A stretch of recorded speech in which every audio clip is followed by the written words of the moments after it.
이 시간 함께 나눌 말씀은 베드로전서 2장 4절에서 8절 말씀입니다.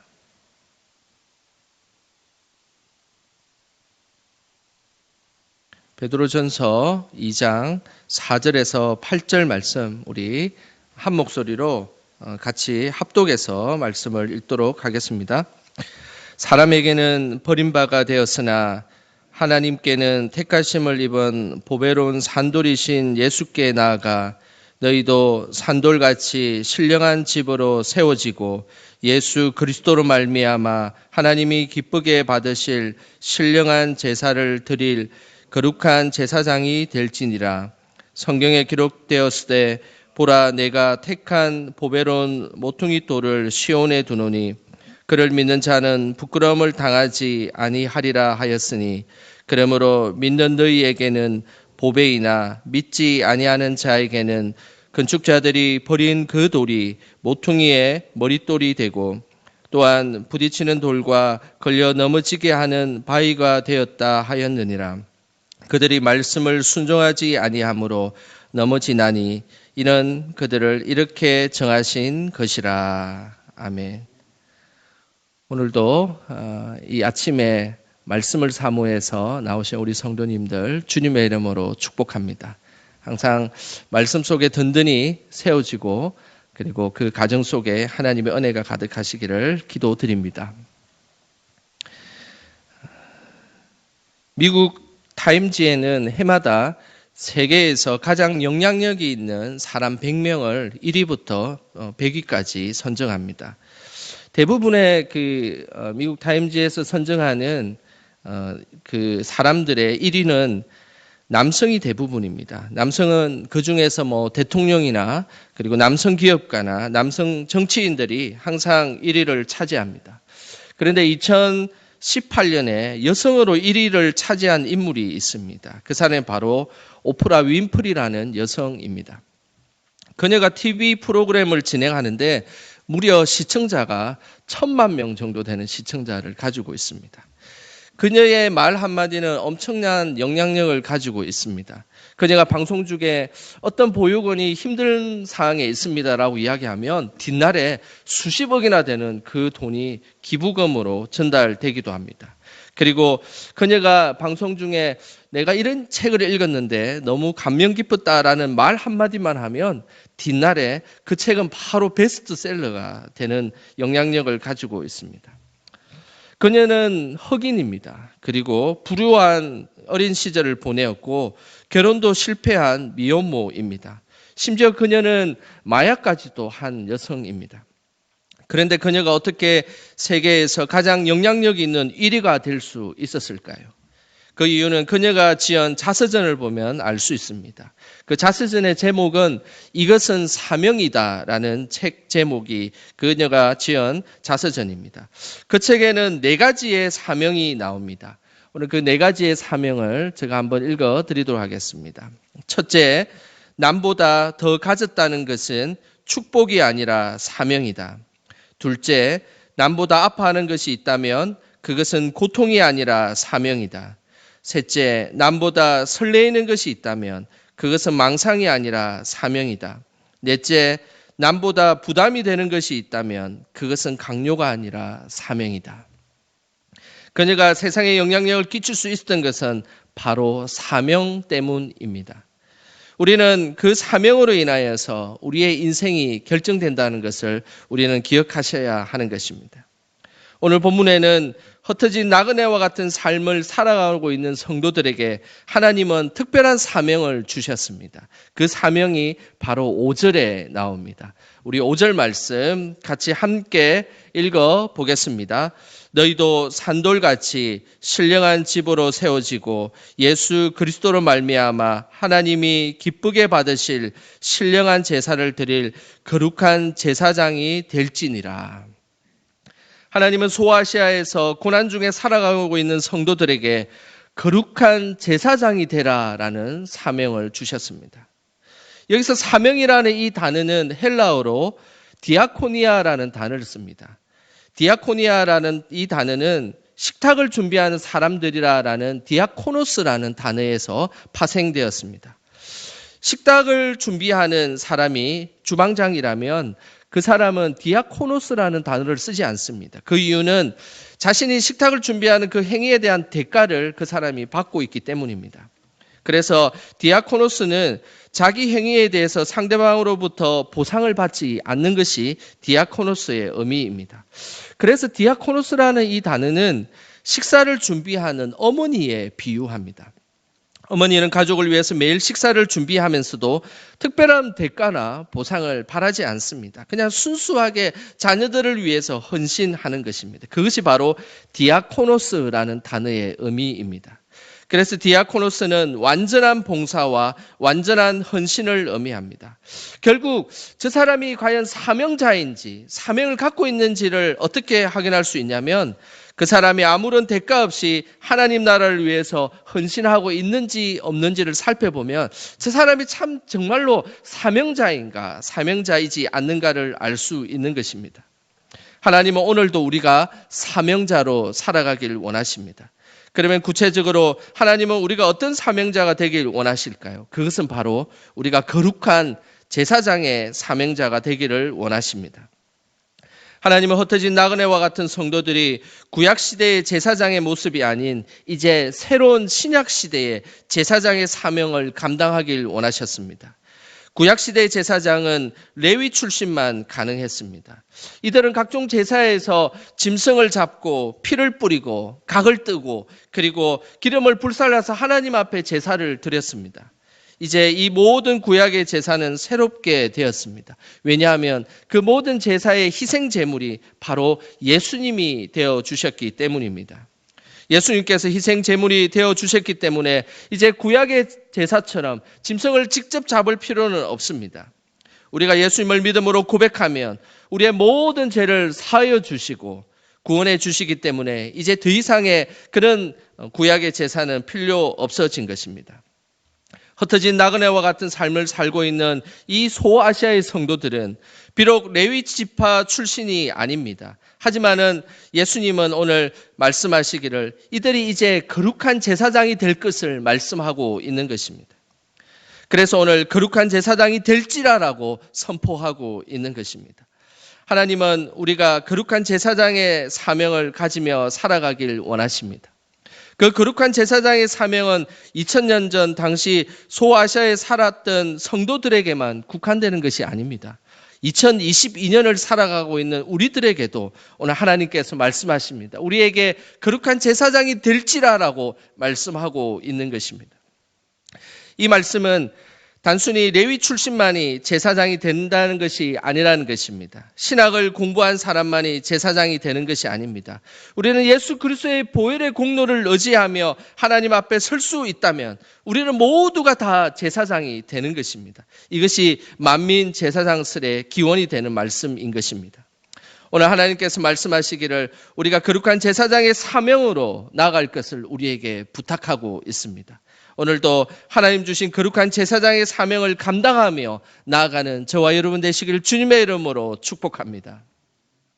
그렇다면 거룩한 제사장의 사명은 구체적으로 어떤 모습일까요? 먼저 5절 전반부에 나와 있는 것처럼 산돌같이 신령한 집에 세워지는 자가 되어야 합니다. 여기서 산돌이라는 것은 예수님을 의미합니다. 베드로는 평범한 소망을 부활과 죽음의 예수님을 통해서 산 소망이라고 말씀한 것처럼 예수님은 평범한 돌이 아니라 부활하신 살아있는 돌임을 우리에게 말씀하고 있는 것입니다. 이 산돌의 특징이 있습니다. 그것이 4절에 나오는데 우리 4절 말씀 같이 함께 읽어보겠습니다. 사람에게는 버림바 되었으나 하나님께는 택하심을 입은 보배로운 산돌이신 예수께 나아가. 오늘 말씀하시기를 사람에게는 버림바가 되었다라고 말씀하고 있습니다. 그러나 하나님께는 택하심을 입은 보배로운 산돌이 되었다라고 말씀하고 있습니다. 똑같은 돌이라도 그 가치를 모르는 사람에게는 돌은 버림바가 되는 것입니다. 하지만 하나님의 택하심을 입고 하나님을 아는 자, 그리고 하나님께서 그 돌을 새롭게 해주시면 그 돌은 보배로운 산돌이 될 수 있다라고 말씀하는 것입니다. 결국 산돌은 세상에서 수용되고 세상에서 인정받는 것이 아니라 하나님께 택감을 받고 하나님께 인정받는 돌, 그것이 바로 산돌입니다. 예수님도 세상에 버림바가 되었습니다. 하지만 하나님이 택하셔서 보배로운 존재로 삼아 주셨습니다. 이 말씀은 흩어진 나그네로 살아가고 있는 소아시아 성도들에게는 너무나 큰 위로가 되었습니다. 자신들도 이방 땅에서 버려진 돌과 같이 느껴졌기 때문입니다. 또한 세상의 사람들이 자신들을 핍박하고 박해함을 통해서 세상에서 이리 굴려다니는 돌과 저리 굴려다니는 돌처럼 그들이 쓸모없는 돌처럼 생각했다는 것입니다. 하지만 하나님이 택하여 주시면 예수님같이 보배로운 존재가 되는 것처럼 자신들도 보배로운 존재가 될 수 있을 것이라는 믿음을 갖게 된 것입니다. 그래서 예수님처럼 산돌처럼 자신도 그런 존재가 될 수 있다는 것, 이 자체가 소아시아에 흩어져 있는 나그네와 같은 삶을 살고 있는 이 성도들에게는 너무나 큰 위로가 된 것입니다. 자신들은 버려진 돌이 아니라 보배로운 산돌이 될 수 있다는 것, 참으로 기쁜 일입니다. 더 나아가 5절에는 산돌같이 신령한 집에 세워졌다라고 말씀하고 있습니다. 여기서 신령한 집은 하나님이 거하는 성전을 의미합니다. 지금의 교회인 것이죠. 흩어진 나그네와 같은 성도들은 하나님의 보배로운 산돌이 되어 교회를 이루어야 함을 말씀하고 있습니다. 거룩한 제사장의 사명은 바로 산돌같이 하나님의 교회에 세워지는 것입니다. 세상에 속한 자들이 아니라 하나님의 속한 자로 고백되어져서 하나님의 성전에 세워지는 것, 이것이 거룩한 제사장의 사명입니다. 산돌이신 예수님을 고백하는 우리가 각자 거룩한 제사장이 되어 교회에 세워지는 것, 이것은 너무나 중요한 일입니다. 우리가 교회의 각 지체가 되어 하나님의 성전을 이루는 것입니다. 우리 영광교회도 우리가 각자의 지체가 되어서 하나님의 교회에 세워지는 것입니다. 머릿돌 되시는 예수님을 중심으로 우리가 믿음 안에 뭉쳐 있을 때 우리 영광교회는 흔들림 없이 하나님 나라를 위해 나가게 될 것입니다. 이런 믿음이 있으십니까? 저는 우리 교회 현관에 들어올 때면 교회의 머릿돌을 자주 쳐다봅니다. 우리 성도님들도 교회에 들어온 입구 오른쪽 편에 우리 교회에 머릿돌이 있다는 거 알고 계십니까? 오늘 사진을 제가 찍어 왔는데요. 이것이 우리 교회의 머릿돌입니다. 지금 보는 것이 우리 교회에서 2014년도에 완공할 그 무렵에 교회의 머릿돌로 이렇게 항상 우리 교회에 있습니다. 저는 이 머릿돌을 볼 때마다 하나님 앞에 그렇게 기도합니다. 하나님, 우리 교회가 예수님이 오실 때까지 늘 살아계신 하나님의 터가 되게 하여 주시옵소서. 하나님의 교회가 되게 하여 주시고 진리의 기둥과 하나님이 주시는 그 은혜가 항상 넘치게 하여 주시옵소서라고 머릿돌을 볼 때마다 기도하고 있습니다. 이 기도가 우리 성도님들의 모두의 기도가 되시기를 소망합니다. 예수님을 삶의 중심에 머릿돌로 두고 살아가는 성도들에게 하나님은 이런 축복을 허락하여 주셨습니다. 그 축복의 내용이 6절에 나와 있습니다. 우리 6절 같이 함께 읽어보겠습니다. 성경에 기록되었으되 보라, 내가 택한 보배로운 모퉁이 돌을 시온에 두노니 그를 믿는 자는 부끄러움을 당하지 아니하리라 하였으니, 예수님이라는 보배로운 돌을 늘 시온에 두고 살아가는 사람들에게 부끄러움을 당하지 않게 할 것이다 라고 말씀하셨습니다. 여기서 부끄러움을 당하지 않는다는 것은 지금의 박해로 인해서 두려움과 공포감에 있을지라도 예수님 안에서 견고하게 서게 될 것이다 라는 말씀입니다. 항상 우리 중심에 머릿돌 되시는 예수님을 마음속에 모시길 바랍니다. 그때에 우리에게 환난이 와도 우리를 견고하게 서게 해 주실 것입니다. 이것이 거룩한 제사장의 모습입니다. 흔들림 없이 산돌이신 예수님을 모시고 교회 공동체를 이루면서 견고하게 살아가는 것, 이것이 거룩한 제사장의 사명이며 우리가 나아갈 바입니다. 그래서 저는 우리 사랑하는 성도님의 삶 속에서 항상 하나님 앞에서 주시는 그 예수 그리스도의 산돌이신 예수님을 모심으로 견고하게 서나가는 거룩한 제사장의 사명을 감당하는 저와 여러분 되시길 주님의 이름으로 축복합니다. 두 번째로, 거룩한 제사장의 사명은 예수 그리스도로 말미암아 하나님이 기쁘게 받으실 신령한 제사를 드리는 자가 되어야 합니다. 거룩한 제사장의 사명, 그 첫 번째는 산돌같이 신령한 집에 세워지는 자라고 이야기했습니다. 그 두 번째는 그 신령한 집에 세워졌으면 이제 그 신령한 집에서 거룩한 하나님의 신령한 제사를 드리는 자가 바로 거룩한 제사장의 사명입니다. 신령한 제사는 하나님께서 기뻐 받으십니다. 이 신령한 제사는 성경에서 매우 중요한 주제이기 때문에 곳곳에서 나옵니다. 왜냐하면 하나님이 제사를 받으시는 그 하나님이 항상 기쁘게 받으시는 제사를 받길 원하시기 때문입니다. 그래서 베드로뿐만 아니라 사도 바울 역시도 우리가 하나님께 신령한 제사를 드려야 함을 말씀하고 있습니다. 로마서 12장 1절 말씀입니다. 우리가 너무나 잘 알고 있는 말씀이지 않습니까? 우리 같이 함께 로마서 12장 1절 말씀 함께 읽어보겠습니다. 그러므로 형제들아 내가 하나님의 모든 자비하심으로 너희를 권하노니 너희 몸을 하나님이 기뻐하시는 거룩한 산 제물로 드리라. 이는 너희가 드릴 영적 예배니라. 신령한 제사는 우리를 거룩한 산 제물로 드리는 것입니다. 그 몸을 드리는 제사가 바로 하나님이 기뻐하시는 신령한 제사입니다.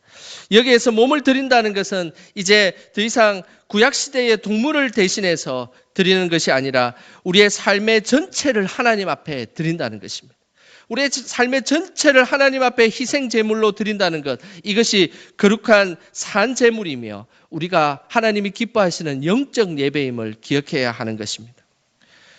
우리 삶을 드리는 것은 어떤 제사일까요? 히브리서 13장 16절에 그 말씀이 나옵니다. 우리 화면을 보시면서 히브리서 13장 16절 말씀 함께 읽어보겠습니다. 오직 선을 행함과 서로 나누어 주기를 잊지 말라. 하나님은 이 같은 제사를 기뻐하시느니라. 히브리서에서는 선한 행위가 바로 하나님이 기뻐하시는 제사라는 것을 말씀하고 있습니다. 히브리어로 선을 행한다는 이 말은 야타브라는 단어를 쓰는데 이 야타브의 뜻을 잘 살펴보면 당시의 유대인들이 어떤 생각을 갖고 있는지를 알 수 있습니다. 당시 유대인들은 선을 행한다라는 것을 이렇게 이해하고 있습니다. 예물을 올바르게 바치고 올바른 제사를 드린다라고 그들은 생각하고 있었습니다. 그러니 당시 히브리적 사고로는 선을 행한다라는 그 자체가 바로 하나님 앞에 올바른 제사를 드린다라는 의미로 그들은 받아들이고 있었습니다. 그렇기 때문에 예수님은 지극히 작은 자에게 행한 것이 바로 곧 나에게 행한 것이다라고 말씀하는 것입니다. 또한 하나님의 형상을 가진 그 사람들에게 선을 행한다는 것은 바로 하나님의 형상을 가진 그 사람들이기 때문에 바로 하나님에게 행하는 것과 같다는 의미입니다. 유명한 존 스토트 목사님은 이렇게 이야기를 했습니다. 우리는 선한 일을 하여 구원을 받는 것이 아니다. 그러나 구원받은 사람 중에 선한 일을 하지 않는 사람은 없다라고 이야기를 했습니다. 선한 일은 분명 구원을 받는 것과는 전혀 상관이 없습니다. 구원은 절대 행위로 구원받는 것이 아니라 예수님을 믿는 믿음으로만 구원을 받을 수가 있습니다. 이 진리만큼은 우리는 흔들림 없이 나아가야 될 것입니다. 하지만 구원받은 우리가 성화의 삶으로 나아갈 때는 당연히 착한 일을 하는 것, 선한 일을 하는 것은 따라오게 되어 있다는 것입니다. 그렇기 때문에 하나님은 우리가 삶 속에서 행하는 그 선행을 기쁨의 제사로 받으신다라고 말씀하는 것입니다. 선한 행동은 희생이 따라옵니다. 시간의 희생이 필요하고 물질의 희생 또한 필요합니다. 어떨 때는 재능의 희생도 필요합니다. 이런 희생으로 드려지는 그 제사, 그렇게 하나님 앞에 온전한 나아가는 제사, 그 제사를 기쁘게 받으시는 제사이고 그리고 신령한 제사인 것입니다. 그런데 중요한 사실이 한 가지 숨겨져 있습니다. 그것은 5절에 보면 하나님이 기쁘시게 받으실 신령한 제사를 드릴 그것을 말씀하시면서 그 앞에 중요한 단어가 있습니다. 그것은 예수 그리스도로 말미암아라는 단어입니다. 우리는 하나님이 기쁘시게 받으신 신령한 제사를 드릴 때 거룩한 제사장의 사명을 감당하라고 말씀하는데 항상 기억해야 될 것은 우리는 예수 그리스도로 말미암아 그 일을 행해야 된다는 것입니다. 우리가 선한 일을 하고 그리고 하나님 앞에 제사의 모습으로 예배자의 모습으로 나아갈지라도 우리가 예수 그리스도로 말미암지 않고는 모든 것이 그것이 헛되게 될 수 있는 것입니다. 하나님께서 진정으로 기쁘게 받으시는 믿음의 제사는 예수 그리스도를 통해서 우리가 하나님 앞에 선행을 베풀고 예수 그리스도를 통해서 우리가 하나님 앞에 제사로 나아가는 것입니다. 이것이 하나님 기뻐 받으시는 신령한 제사의 모습입니다. 지난달 2월 16일에 미국 천주교 신문에 매우 특별한 기사가 나왔습니다. 그 기사를 제가 좀 소개하도록 하겠습니다. 그 기사의 내용은 한 신부가 20년간 세례를 주었는데 그 세례가 모두 무효 처리가 되었습니다. 왜 무효 처리가 되었을까요? 미국 애리조나주 피닉스 가톨릭 교구에서 있었던 일입니다. 이곳에서 20년간 세례를 베푼 안드레스 아랑고라는 신부가 있었습니다. 그 신부는 20년간 세례를 베풀었는데 단어 하나를 잘못 사용한 것입니다. 단어 하나를 잘못 사용해서 이 로마 교황청에서 발표하기를 이 사람이 이 단어 하나를 잘못 사용했기 때문에 20년 동안 이 신부가 베풀었던 신부는 이 20년간 베풀었던 세례는 무효이다라고 무효 처리를 한 것입니다. 아랑고 신부가 세례식을 하면서 잘못한 말은 아랑고 신부는 이렇게 세례식을 베풀었습니다. 우리는 성부와 성자와 성령의 이름으로 세례를 한다라는 단어입니다. 여기서 이 아랑고 신부가 잘못 사용한 것은 우리는이라는 단어입니다. 왜 그럴까요? 세례를 베푸는 주체가 누구입니까? 예수 그리스도이지 않습니까? 그런데 실수로 20년간 그냥 아무 생각 없이 우리는 성부와 성자와 성령의 이름으로 세례를 한다라고 이야기를 한 것입니다. 그것을 로마 교황청에 알게 된 것입니다. 그러면서 우리는이라는 단어를 쓰는 것은 분명히 잘못되었다. 세례의 주체는 예수 그리스도이기 때문에 예수 그리스도를 대리하는 말로 나는 성부와 성자와 성령의 이름으로 세례를 한다라고 사용해야 된다는 것입니다. 그러면서 그가 20년 동안 우리는이라는 단어를 사용해가지고 세례를 베푸는 것이 모두 무효이다. 20년간 수천 명에 대해서 세례를 베푸는데 그 세례는 다시 받아야 된다라고 로마 교황청에서 발표를 한 것입니다. 저는 이 기사를 보면서 너무 중요한 깨달음이 저에게 찾아왔습니다. 그것은 내가 나의 이름으로 설교하고 나의 이름으로 사역하고 나의 이름으로 선행을 베푼다면 그것은 다 무효 처리가 되겠구나라는 생각이었습니다. 이 땅을 살아가는 우리는 예수님의 이름으로 하나님의 일들을 해야 합니다. 예수님의 이름으로 설교하고 예수님의 이름으로 사역하고 예수님의 이름으로 선행을 베풀어야 되는 것, 그것이 하나님께서 원하시는 것이었습니다. 저는 이 기사를 보면서 너무너무 충격을 받았습니다. 수십 년 동안 사역을 하고 봉사를 했을지라도 우리의 이름으로, 나의 이름으로 그 일들을 진행했다면 그것은 하나님 앞에서 다 무효 처리되는 것입니다. 우리가 기억해야 됩니다. 우리는 모든 삶의 여정 가운데 하나님 앞에 거룩한 제사장으로 삼아주신 그 은혜는 바로 예수 그리스도의 이름으로 행할 때 그것이 빛나게 된다는 사실입니다. 하나님은 우리에게 거룩한 제사장의 사명을 주셨습니다. 오늘도 머릿돌 되시는 예수님의 이름으로 교회와 가정을 위해 거룩한 제사장의 사명을 감당하시기를 주님의 이름으로 축원합니다. 기도하겠습니다. 하나님 아버지, 세상에 버림받은 우리를 하나님이 택하여 주셔서 보배로운 존재로 세워주심에 감사드립니다.